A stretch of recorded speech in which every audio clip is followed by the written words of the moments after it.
ha venido a mi corazón algo. Fíjese que me fue poniendo cositas así.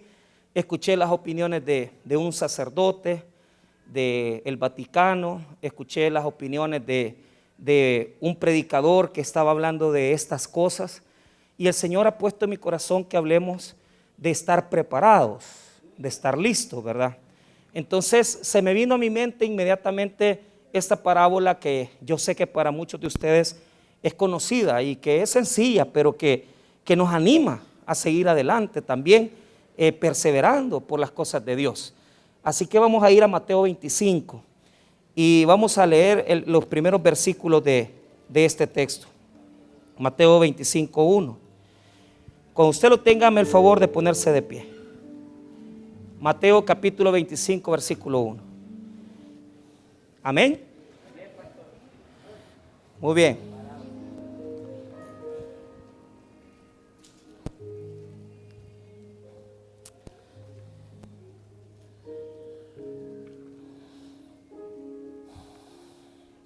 La palabra del Señor dice: entonces el reino de los cielos será semejante a 10 vírgenes, que tomando sus lámparas salieron a recibir al esposo. 5 de ellas eran prudentes y 5 insensatas. Las insensatas, tomando sus lámparas, no tomaron consigo aceite, mas las prudentes tomaron aceite en sus vasijas y juntamente con sus lámparas. Y tardándose el esposo, cabecearon todas y se durmieron. Y a la medianoche se oyó un clamor: aquí viene el esposo, salid a recibirle. Entonces todas aquellas vírgenes se levantaron y arreglaron sus lámparas. Y las insensatas dijeron a las prudentes: dadnos de vuestro aceite, porque nuestras lámparas se apagan. Mas las prudentes respondieron diciendo: para que no nos falte a nosotras y a vosotras, id más bien a los que venden y comprad para vosotras mismas. Pero mientras ellas iban a comprar, vino el esposo, y las que estaban preparadas entraron con él a las bodas y cerró la puerta. Después vinieron también las otras vírgenes diciendo: Señor, Señor, ábrenos. Mas él respondiendo dijo: de cierto digo que no os conozco. Velad pues, porque no sabéis el día ni la hora en que el Hijo del Hombre ha de venir. Oremos. Padre, te pedimos tu bendición para esta mañana. Oramos para que podamos recibir de parte tuya esa bendición, bendito Señor, de poder ser exhortados, confrontados con tu palabra, de tal manera que podamos apreciar este mensaje en nuestros corazones. Te damos las gracias en el nombre de Cristo Jesús. Amén y amén. Pueden tomar asiento. Muy bien. Parece que se nos ha olvidado un poco lo que sucedió el año pasado. Yo creo que ninguno de los que vivimos en esta generación habíamos experimentado tremenda situación como lo es este virus que ha afectado a toda la humanidad. De tal manera que el recuento hasta esta época, hasta este día, es de 6 millones de personas que han sido muertas por el virus tan difícil del COVID. Ahora pues hay una latente advertencia, porque al parecer Europa ya está entrando en una defensa más de este virus por Omicron, y es probable que cierren fronteras en Europa, y no dejamos de lado que en un momento determinado en El Salvador se tenga que hacer algunos ajustes. Mire, la gente que ha venido de Estados Unidos en estas épocas nos han felicitado, porque me han dicho: mira, nosotros notamos que aquí en El Salvador la gente usa alcohol, ¿verdad? Usa su mascarilla, porque en Estados Unidos, no todos los estados es obligatorio usarla, y la gente no anda alcohol en las manos para limpiarse. Entonces, se ve que aunque estamos en un país subdesarrollado, ¿verdad?, tenemos, ¿verdad?, conocimiento del peligro que existe, y quizás somos más dependientes en el hecho de que guardamos las advertencias que los estadounidenses y que los europeos, que probablemente por su misma situación de país, los servicios médicos que tienen, se sienten confiados a enfrentar a este virus. Pero el problema, ¿cuál es detrás de todo? El escenario es que aunque queramos negarlo, aunque queramos decir, mire, fíjese de que todas las señales del libro de Mateo y de Apocalipsis, estas señales se van a estar dando al principio de la tribulación de 7 años, porque la gente conoce de los tiempos finales y la gente dice, mire, es que lo que nosotros sabemos es que cuando comience la tribulación dura 7 años, la mitad de la tribulación se llama principio de dolores, 3 años y medio, y la gran tribulación comienza desde 3 años y medio hasta la segunda parte, que es la gran tribulación. Tribulación viene de una palabra griega tilipsis, que significa apretar, zarandear, significa un estado de limpieza también, tiene muchas connotaciones tilipsis, pero fue el nombre que el Evangelio de Mateo 24 usa para referirse a esa segunda parte, ¿verdad?, de los 3 años y medio. Entonces, las posturas de los grandes eruditos como que están comenzando a no encajar, porque muchos dicen, es que mire, así es lo que a mí me explicaron cuando yo estudié teología.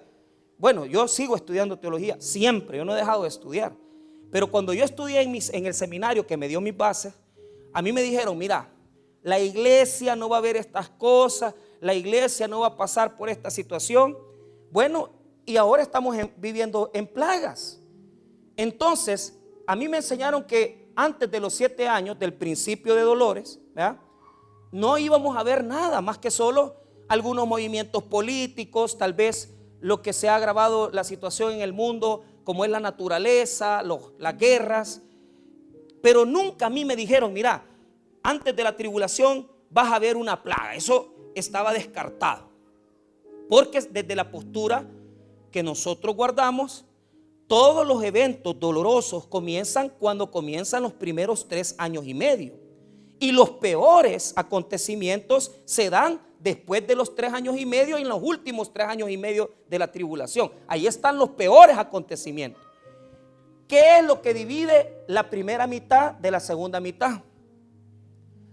Lo divide una acción religiosa que se llama abominación desoladora, que eso está en capítulo 24.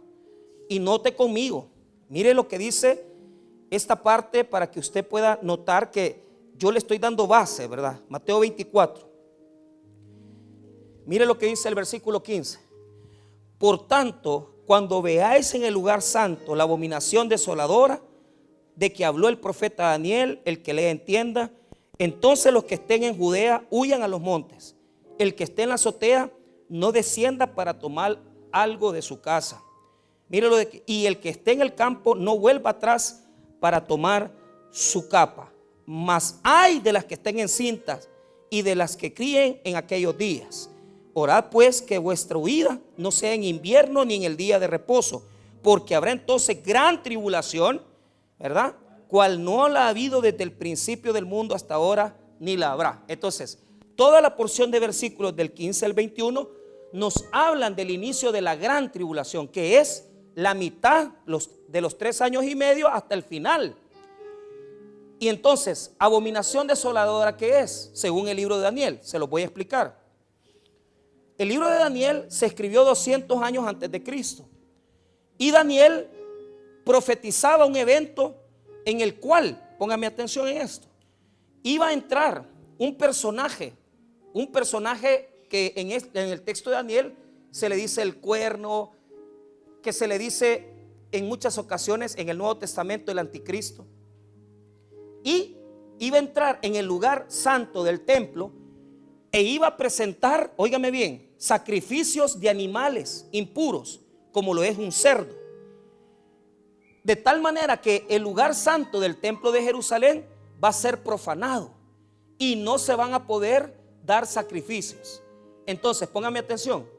Daniel se escribió en el año, unos dicen 500 antes de Cristo, yo digo 300 antes de Cristo.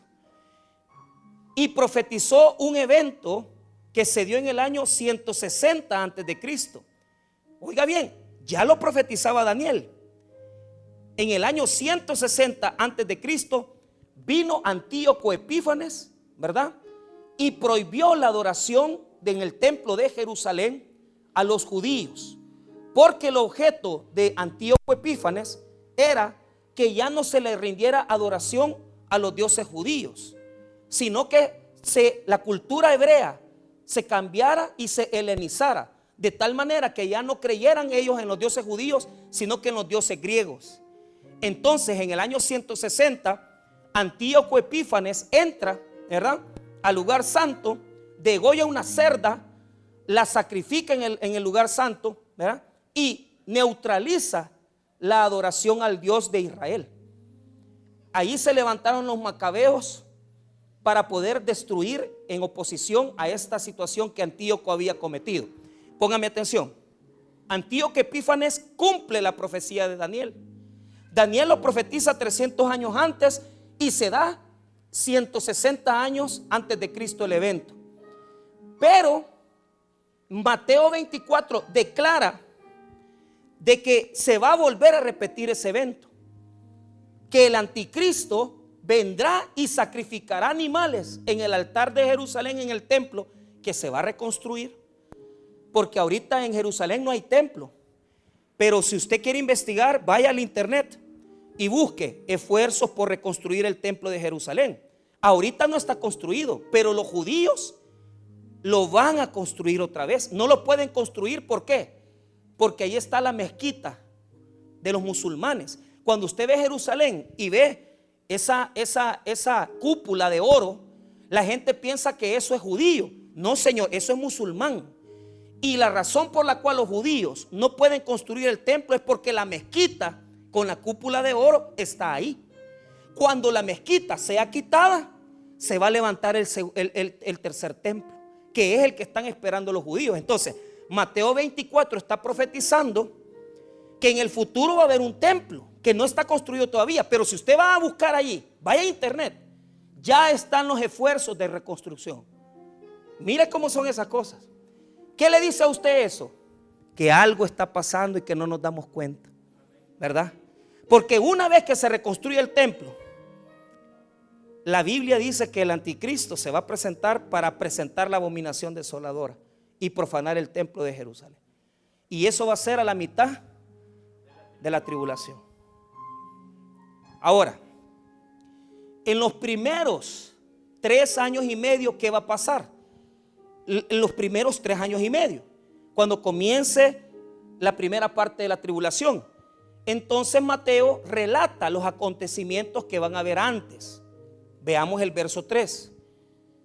Mire lo que dice Mateo 24:3. Y estando él sentado en el monte de los olivos, los discípulos se le acercaron aparte diciendo: dinos cuándo serán estas cosas y qué señal habrá de tu venida y del fin del siglo. Respondiendo Jesús les dijo: mirad que nadie os engañe, porque vendrán muchos en mi nombre diciendo yo soy el Cristo, y a muchos se engañarán. O sea, va a haber un plagio, van a haber muchas personas que van a decir yo soy el Cristo, pero no va a ser así, es una falsedad. Versículo número 6. Y oiréis de guerras y rumores de guerras. Mirad que no os turbéis, porque es necesario que todo esto acontezca, pero aún no es el fin. Entonces, se van a levantar Cristos primero. Segundo, van a haber rumores de guerra. ¿Qué quiere decir eso? Que no son guerras internacionales, sino que son guerras políticas, civiles, que se van a dar en diferentes partes de las naciones. Versículo 7, porque se levantará nación contra nación y reino contra reino, y habrá pestes y hambres y terremotos en diferentes lugares. Y todo esto será principio de dolores. ¿Cómo se llama la primera parte de la tribulación? Principio de dolores. ¿Cómo se llama la segunda parte de la tribulación? La gran tribulación. Desde la abominación desoladora hasta el final. Vaya, cuando yo estudié, a mí me dijeron: estas cosas no van a pasar. Vaya, está bien. Está bien. Después, estudiando por años más teología, me di cuenta que nuestra postura es una postura, que hay otras denominaciones y otras teologías que defienden una cosa. que todo esto, lo que está pasando, ya es una etapa del final. Y que lo que se está esperando es solo la venida de Jesucristo. Desde la perspectiva de nosotros falta 7 años de tribulación, y al final de los 7 años de tribulación Jesús vuelve por su iglesia. Pero antes de los 7 años va a haber un rapto que va a levantar la iglesia para que la iglesia no pase la tribulación. Si el rapto se va a dar, es para que la iglesia no pase la tribulación. Porque la tribulación no es para la iglesia. Entonces, ¿para quién es? Para Israel, que no ha creído en Jesucristo. Nosotros, como los gentiles, sí hemos creído en el Señor. Entonces usted tiene que adoptar una postura. Nuestra postura es que va a haber un rapto según Primera de Tesalonicenses 4. Vea lo que dice Primera de Tesalonicenses, vaya conmigo a eso.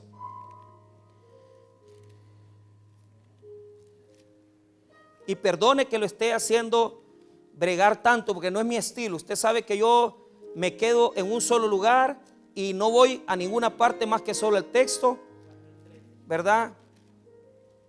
Primera de Tesalonicenses capítulo 4.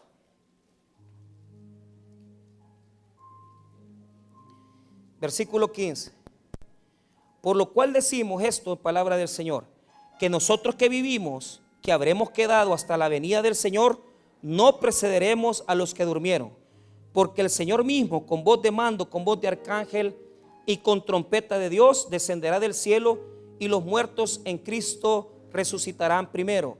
Luego nosotros, los que vivimos, los que hayamos quedado, seremos como arrebatados juntamente con ellos en las nubes para recibir al Señor en el aire, y así estaremos siempre con el Señor. Entonces, según la perspectiva de Pablo, antes de la tribulación se tiene que haber un arrebato, un rapto de la iglesia. La palabra rapto o arrebato es la palabra griega harpazo, que implica algo que se tira y se jala, que se jala hacia atrás, que se estira y que se jala. Entonces, en la teología que nosotros defendemos, viene el arrebato, saca a la iglesia, y la tribulación inicia para los que no han creído en Jesús. 7 años. Pero Jesús viene al final de los 7 años, en la gran batalla de Armagedón, se presenta para poder venir y juzgar, ¿verdad?, las naciones que en el rapto, que en todo el periodo de la tribulación han hecho guerra con Jerusalén e Israel.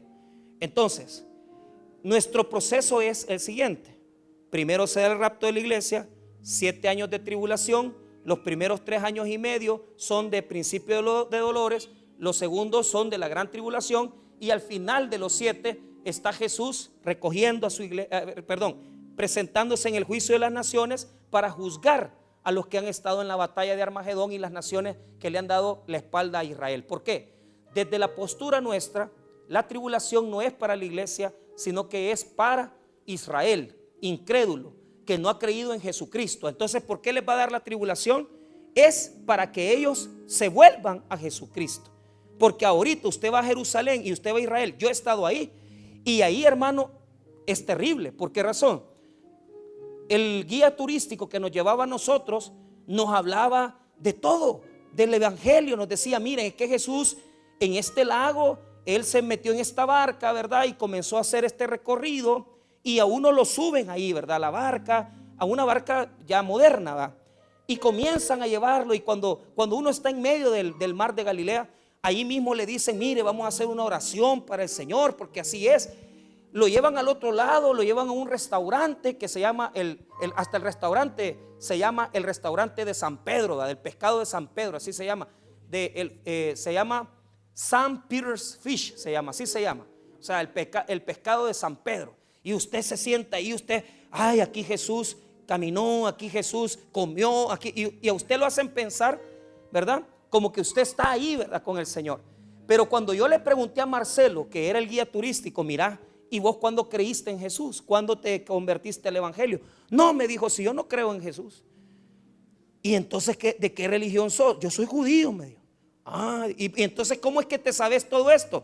Porque tuve que leer el evangelio para poder contarle a la gente. Pero yo creo que Jesús es un profeta, me dijo. O sea, Todos los judíos ahí no creen en Jesús. Por eso es que en la teología se presenta la tribulación y se exime a la iglesia de eso, porque nosotros ya hemos creído en Jesucristo. Ahora, digamos que viene la gran tribulación, la tribulación completa de 7 años, y digamos que estos acontecimientos, ¿verdad?, van a suceder hasta el final, y todo esto ya nosotros no vamos a estar. Pero ¿por qué el COVID? ¿No será una advertencia de Dios a la humanidad?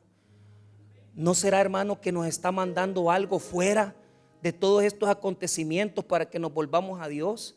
Y para que entendamos, hermano, que aunque no estamos en la tribulación, como iglesia también hemos sido zarandeados, hermano, porque pensábamos que estábamos fuera del juicio escatológico de Dios. Pero ¿sabe cuál es el problema? La misma iglesia está contaminada, la misma iglesia está mundanalizada. ¿Por qué la iglesia de hoy en día no es perseguida como la de los primeros siglos? ¿Por qué la iglesia de hoy no les pasa lo que les pasaba a la iglesia de los primeros siglos? Porque nosotros, hermanos, hemos acomodado la doctrina, hemos acomodado la enseñanza. El púlpito se ha vuelto una tarima de cantantes, de bailarinas, de música que uno dice, y esa música es cristiana. No es cristiana.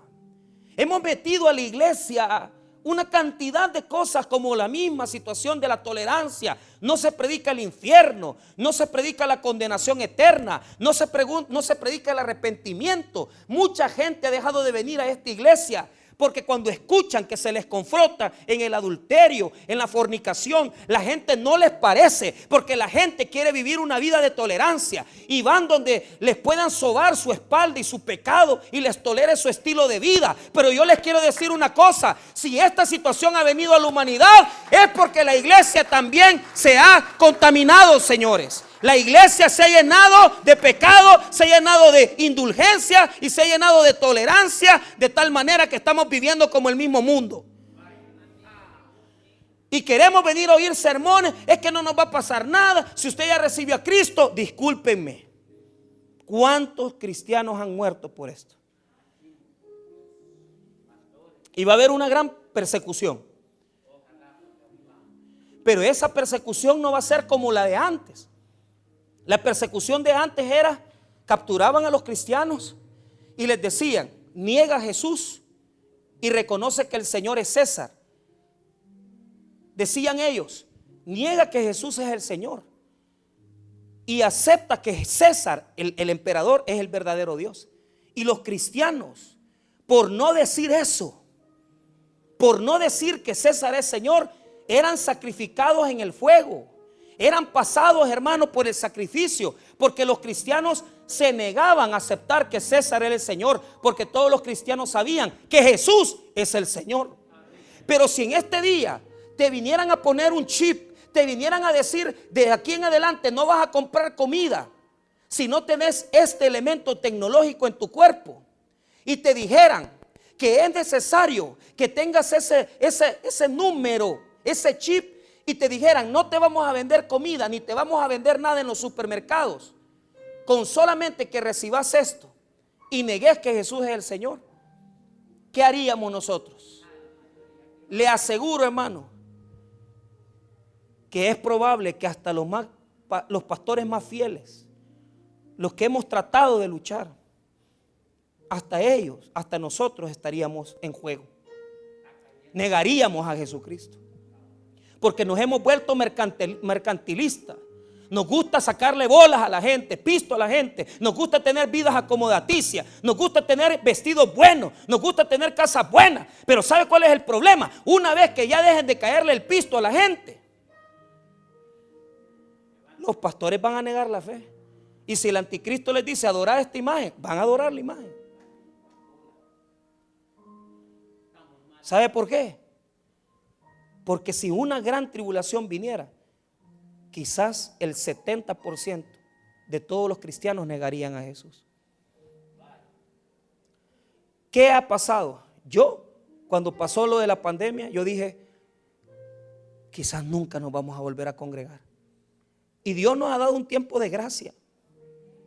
Este es un tiempo de gracia, hermanos. Si ustedes no lo entienden, Yo se los digo, es un tiempo de gracia. Para que si estamos haciendo las cosas mal como iglesia evangélica, y se lo digo a ustedes porque solo a ustedes se los puedo decir, pero si estamos haciendo las cosas mal como iglesia evangélica, si estamos haciendo las cosas mal como creyentes, entonces advirtamos que Jesús está a las puertas, que nos está abriendo un tiempo de misericordia, pero que vienen otras plagas y que vienen otras cosas que no sabemos por qué van a venir, y que la iglesia tiene que estar preparada cuando le digan ya no se pueden congregar.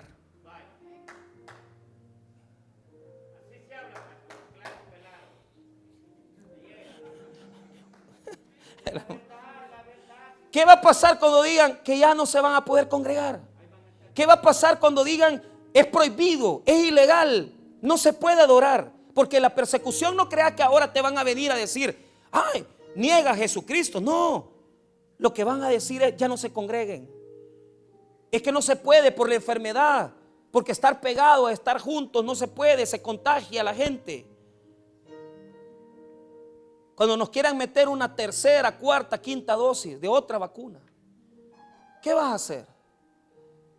La iglesia está en persecución, la iglesia está en un periodo de gracia. Hermanos, advirtamos que si verdaderamente nosotros no hemos creído en Jesucristo, es tiempo que nos arrepintamos y comencemos a vivir como Jesucristo demandó en el Evangelio. Comencemos a vivir como la iglesia sin mancha, porque hemos manchado el testimonio de la iglesia, hemos manchado el testimonio de Jesucristo. Nos conocen por ser iglesias desordenadas. Que nos conozcan por nuestra santidad, que nos conozcan por ser diferentes, porque en este mundo que se cae, lo único que representa a Cristo es la iglesia verdadera que adora al Señor, aún la crisis, aún la necesidad.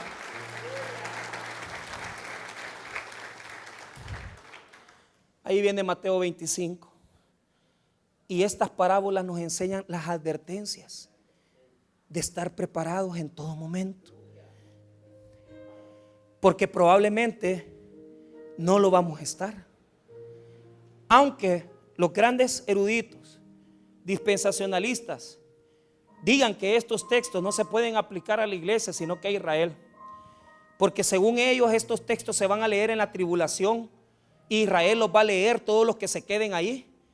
Son textos que nos llaman a nosotros como la iglesia de Cristo a meditar, a pensar que no podemos jugar con la salvación. Entonces, Mateo 25 en adelante, versículo 1, se escriben advertencias para estar preparados y listos, para que si regresa el Señor Jesucristo, para que cuando Él venga nosotros estemos listos. Probablemente algunos aquí van a morir o vamos a morir sin que Cristo regrese, o probablemente algunos van a estar por muchas razones cuando Jesús regrese. Pero lo que nos llama Mateo 25 es a sacar sus enseñanzas para nuestras vidas y aplicarlas. Y nos habla de 10 vírgenes. Las vírgenes representan la esposa de Dios y la esposa de Cristo. En el Antiguo Testamento Dios estaba casado con Israel, y en el Nuevo Testamento Jesús es el novio de la iglesia. Son etapas distintas, pero la idea es la misma. Son vírgenes porque la virginidad en la Biblia representa pureza, representa sacrificio. Cuando alguien se casaba en Israel, se hacían varios pasos. El primer paso era que se había un compromiso. Desde pequeños ya se escogía: tú vas a ser la esposa de fulanito de tal. Entonces la niña crecía comprometida, aunque todavía no había cumplido 14 ni 15 años, la familia ya la había comprometido a otra pareja.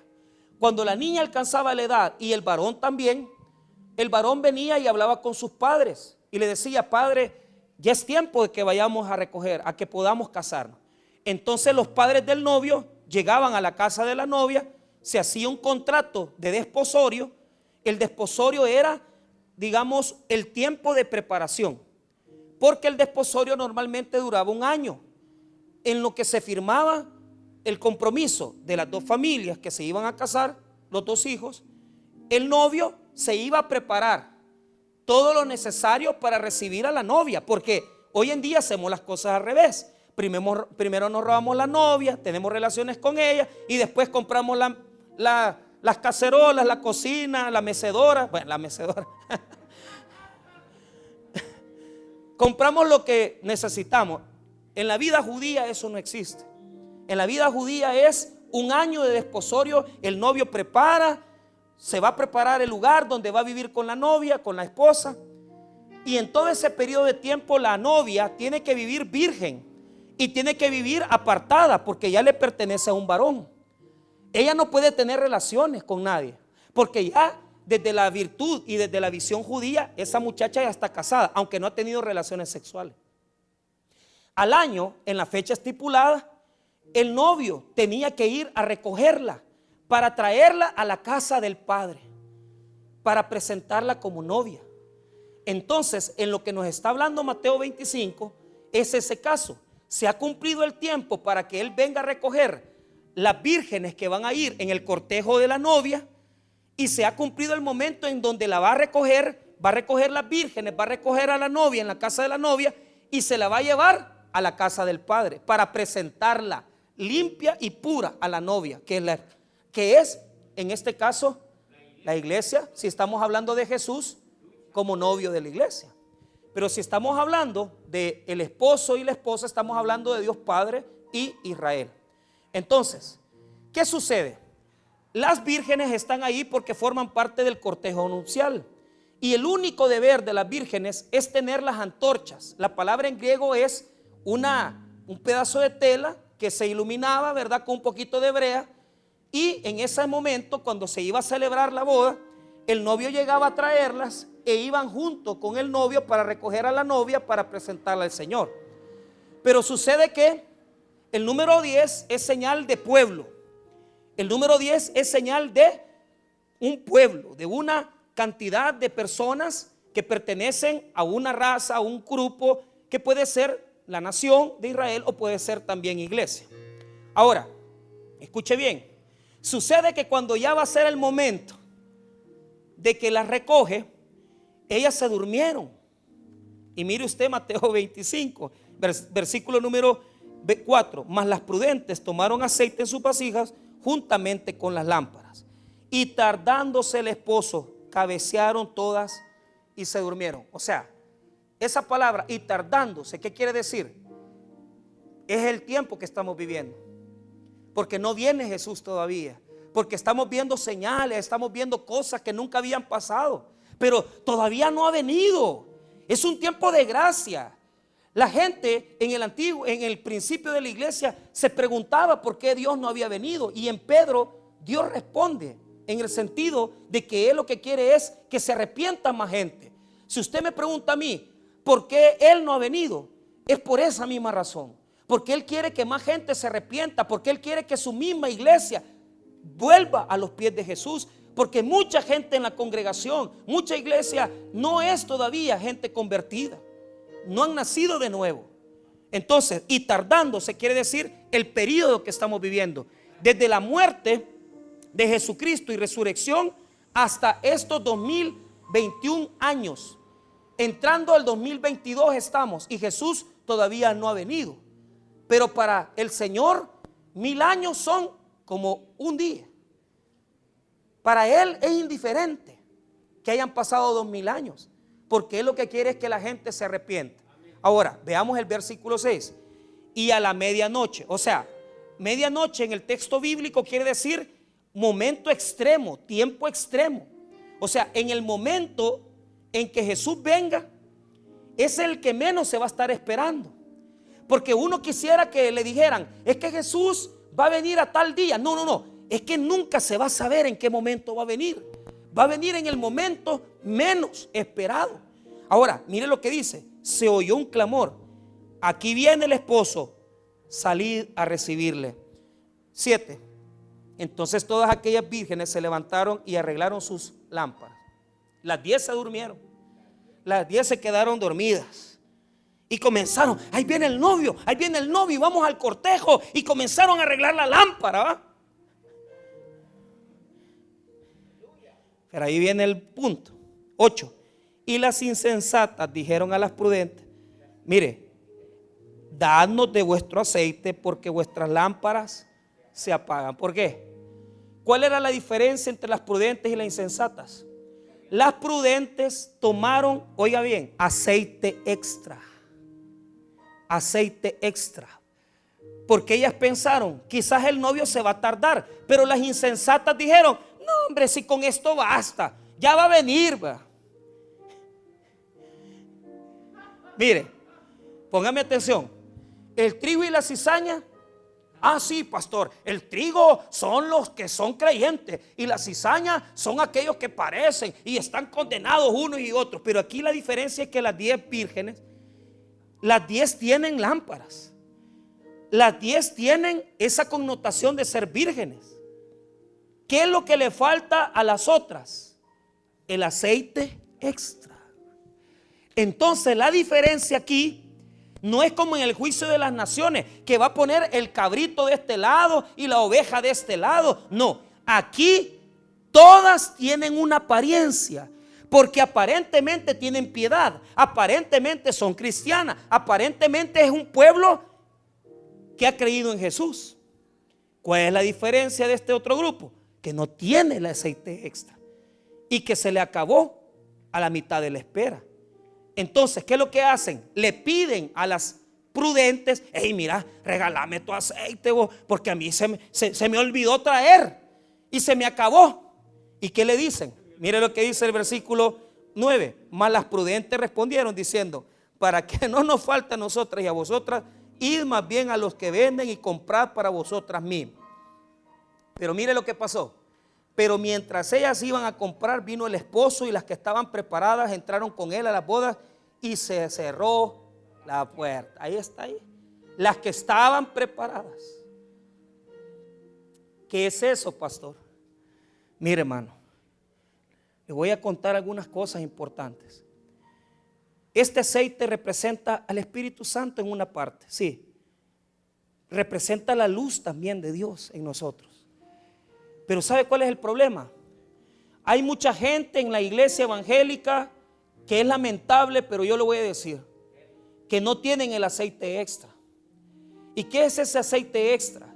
Es que no han terminado de procesar, no han terminado de madurar, no han terminado de creer. Ellas saben que Jesús va a venir, ellas saben que Cristo es el Señor, pero viven como que no lo supieran. Viven sin estar preparados.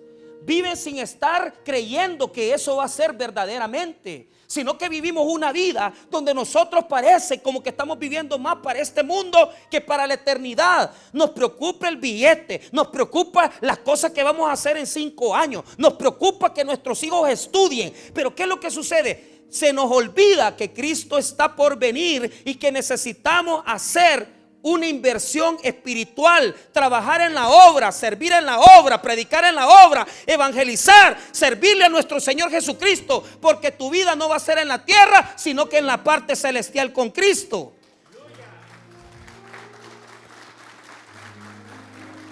Se nos ha olvidado, porque el aceite extra representa una relación con Dios verdadera.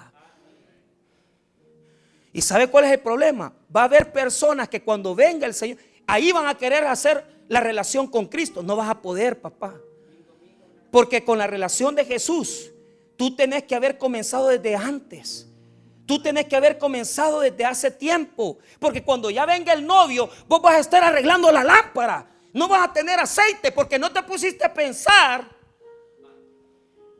que Jesús iba a venir. Y viviste con lo poquito que tenías de Dios, y viviste con lo poquito que sabías de Dios, y viviste con el domingo, y viviste con lo que mínimamente se necesita para estar en las cosas de Dios. Pero nunca quisiste encender la llama verdaderamente. Tu llama era una llama que se encendió y se fue apagando poco a poco. A pura fuerza te han traído ahora. Has venido por obligación. Has venido a buscar. ¿Qué has venido a buscar? Has venido a buscar intereses materiales. Has venido a buscar un trabajo. Has venido a buscar sanidad. Ven a buscar lo único que vale la pena. Lo único que vale la pena es Cristo y la luz de Cristo en nuestras vidas. No vas a poder imitar la luz, porque si en tu casa tus hijos tienen una mejor relación contigo, con Dios, que contigo. Si en tu casa vos venís aquí porque tenés que traer a los hipotes, pero vos en Dios no crees, vos estás viviendo de la luz de otro, no de la luz tuya. Y vos estás recibiendo bendición porque tu mujer se congrega, estás recibiendo bendición porque tus hijos se congregan, pero vos no tenés luz, no tenés. ¿Y sabes qué es lo que sucede? Las bendiciones de Dios te están llegando, pero te están llegando de forma indirecta, porque vos no tenés la lámpara encendida. ¿Y sabe qué es lo que duele? Cuando yo leo este texto de la palabra de Dios, es bien interesante notar algunas cosas. Cuando la Biblia habla de esta luz, nos habla que nosotros tenemos que tener esa luz propia, esta luz que no podemos imitarla, no podemos conseguirla de un día para otro. Es una luz que usted debe de tener desde hace tiempo. Pastor, yo tengo tantos años de ser creyente, yo tengo tantos años de creer en Cristo Jesús y tengo años de perseverar. ¿Sabes por qué? Porque esa vida de santidad no se puede prestar. Hay gente que Jesús va a venir, y ¿cómo vas a presentarte ante Cristo si no tenés aceite? Si los últimos 10 años de tu vida en zumba los has vivido, viviendo con otra mujer que no es la tuya. ¿Cómo vas a imitar la lámpara? ¿Cómo la vas a encender? ¿Cómo la vas a encender si no has vivido sinceramente con Cristo? ¿Cómo vas a encender la lámpara si has vivido de la luz de otro y no de la luz tuya? ¿Cómo entonces te vas a presentar ante el Señor?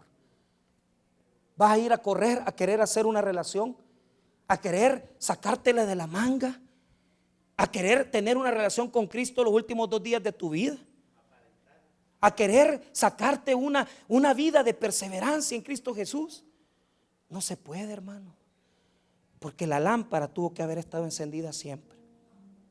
Las prudentes entendieron que el novio se iba a tardar y que la lámpara tenía que estar encendida, y se aprovisionaron de aceite extra. Se metieron con Dios, cambiaron su carácter, cambiaron su forma de ser, y entendieron que la luz que tenían al principio se iba apagando y que no servía, y que tenían que tener más aceite. ¿Cuántos aquí realmente el día de hoy por la mañana entienden que el aceite se les ha ido apagando? Porque al principio amaban a Dios, servían a Dios, venían a la iglesia. ¿Cuánta gente que antes del COVID se congregaba, hoy ya no se congrega, ya ni vienen a la iglesia? Hay que estarlos rogando para que vengan. Esa gente es gente que agarró aceite solo para los primeros tiempos. Pero aquí se trata que aunque vengan los tiempos más difíciles y que aunque el COVID venga, nosotros tengamos encendida la lámpara, nuestra relación sincera con Dios, que se mantenga en honestidad. No puedes falsearla, no puedes copiarla, no puedes robártela, no puedes imitarla, porque esa luz tiene que nacer de tu relación con Cristo. No te la pueden prestar tus hijos, no la puedes heredar a tus hijos, sino que tiene una relación propia con Dios. Hay muchos hijos. Mañana vamos a tener un convivio. Desde las 7:30 nos vamos a ir de aquí con los jóvenes. Y yo estoy orando. ¿Por qué razón? Porque yo sé que mucho joven está pasando por tremendas situaciones, crisis de sexualidad, crisis en sus vidas familiares. Y yo digo, Señor, si por lo menos logramos que estos jóvenes enciendan la lámpara y que se conecten contigo y que se conecten en las cosas de Dios, yo sé que estos jóvenes van a tener un futuro diferente. ¿Cuántos jóvenes en estos últimos días han tenido problemas por sexualidad? Los jóvenes se acercan a nosotros y nos dicen, pastor, mire, yo soy una chica y a mí me gusta otra mujer. Los varones les gustan otros varones. Eso está bien, porque están confundidos. Pero hay que darles una lámpara que los haga entender que Cristo quiere iluminar sus vidas y que no quiere que vivan en oscuridad. hogares completos que están desintegrados porque el hombre vive con 2 mujeres. Enciendan una luz dentro, agarren su lámpara y enciéndanlas. Si vives peleando con tu mujer, si vives peleando con tu pareja, si tu vida es insoportable, tu economía es insoportable, enciende una lámpara y deja de ser una persona que vive nada más con la primera luz, con un poquito de aceite. Que en esta mañana se encienda la luz de Cristo en nuestras vidas y que comencemos a vivir con la verdadera relación que Cristo necesita de nosotros. Encendamos nuestros matrimonios, encendamos nuestros hijos, encendamos nuestras familias, encendamos nuestra iglesia, una iglesia que ame a Cristo, que sirva a Cristo, que adore a Cristo, que sea santa. Porque cuando el novio nos recoja y nos presente ante Dios su Padre, ¿qué tipo de iglesia seremos? Una iglesia prostituida, una iglesia sucia, una iglesia contaminada. Él no puede presentar una esposa así. Él tiene que presentar una novia sin mancha, una novia sin arruga, porque es una esposa bella y una iglesia sin contaminación. Hermanos, encendamos la lámpara. Y si hemos vivido nada más con el poquito aceite, comencemos a encender y hagamos aceite. Vamos a comprar aceite y pongámoslo en nuestra lámpara para que nuestra vida se ilumine de Cristo y que le enseñemos al mundo que Jesús es el Señor de nuestras vidas. Vamos a orar.